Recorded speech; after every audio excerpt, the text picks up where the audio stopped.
ажырасқан баласы бар әйелді алған ер азаматтар мен бар бізде де достарым бар. Олардың риск несібесі көп болады. Олар өйткені біріншіден мына өзінің ішіндегі бір саяз ойларын алып тастап, бір өзінің жүрегіне кеңдік беріп, сондай бір сезіміне жол беріп алады. Ол әркімнің қолынан келе бермейді ғой. Соған барып жүрекке әмір жүрмейді деп жатамыз, алып баласы бар болса да қарамай өзінің баласындай көріп, сондай ер азаматқа Аллах тағала ризық несібені береді. Өйткені ол өзіне алады, әйеліне алады және баласына алады. Соны байқасаң, сондай адамдар успешный. Мен өзімнің тәжірибем бойынша айтып отырмын, көрген. Достар, бәріне сәлем. Мына видеода көріп тұрғанымыздай, бұл жерде ажырасқан әйелдердің, баласы бар әйелдердің тағдыры және оларды ала қоятын, тұрмысқа шақыратын және отбасының еркегі, отбасының опора, тірегі болатын еркектер туралы айтылып жатыр. Менің ажырасқан әйел және баласы бар әйел ретінде айтып кетерім өз ойым. Мысалы 8 жыл ішінде шынымен былай үйлене қояйын, саған менің көңілім жатты дейтін адам шынымен болған жоқ. Және психология саласында квантовая физика, кванттық физика саласында айтады, әр адамның ойы қандай болады, сондай адамдар немесе жағдайлар өміріне келеді деп жатады. Ал менің сол кездегі ойларым осындай болған шығар.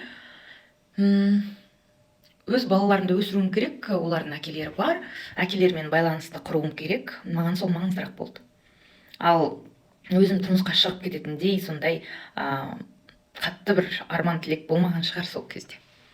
Өйткені мен спортзалға қатыстым, кейін мен тренер болдым, жұмысым ағылшын тілі мұғалімі ретінде әлі жүріп жатыр, мен репетитормын. Құдайға шүкір, жыл сайын өзімнің санаулы бір оқушыларым бар, соларды оқытам. Одан артық болып кетсе, мен шаршап қалам, ойым ауырып қалады дегендей. Жалпы көп жұмыс дегенді жақсы көрмейтін типтің бірімін мен. Әлеуметтік желіні жүргізгенді жақсы көремін. Және ол жерде де әртүрлі нәрсені жасап көресің. Салып, бейінді де салып, ойларынды да салып, әртүрлі нәрсе салып, интервьюді жасап салып дегендей. Сондықтан маған ер адам мүмкін керек жоқта болған шығар сол кезде. Өйткені бәрі бір ақыл айтқыш қой. Алла келсін, тұрмысқа шықсан, сен жауапкершілікпен басыласың. Сосын өз туыстарыңнан басқа тағы басқа туыстар пайда болады. Мен негізі көп адамдардың пікірін сыйлаймын, бірақ өзімнің ойлағанымды істеймін, өзімнің қалаған нәрсемді істеймін. Сол көп адам келіспеуі мүмкін менің жасап жүрген нәрселеріммен, бірақ өзім үшін өзіме кереметпін. Өз балаларым үшін, өз 2 қызым үшін өзім кереметпін.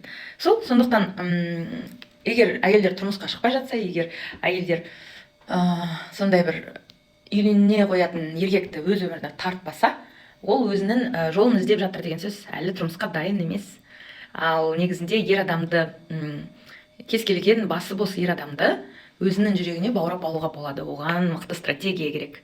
Бірақ шын айтқанда қазақтың әдемі сымбатты ақылды жігіттері жағдайларын жасап қойса сол үйленетін кезде. Үй, пәтер, көлік болған дұрыс. Сол үшін сіздер әрбір минуттарыңызды бос өткізбеулеріңіз керек. Өйткені біздің қазақтың сұлу қыздарына жағдай жасалған дұрыс. Сіздер қалай ойлайсыздар?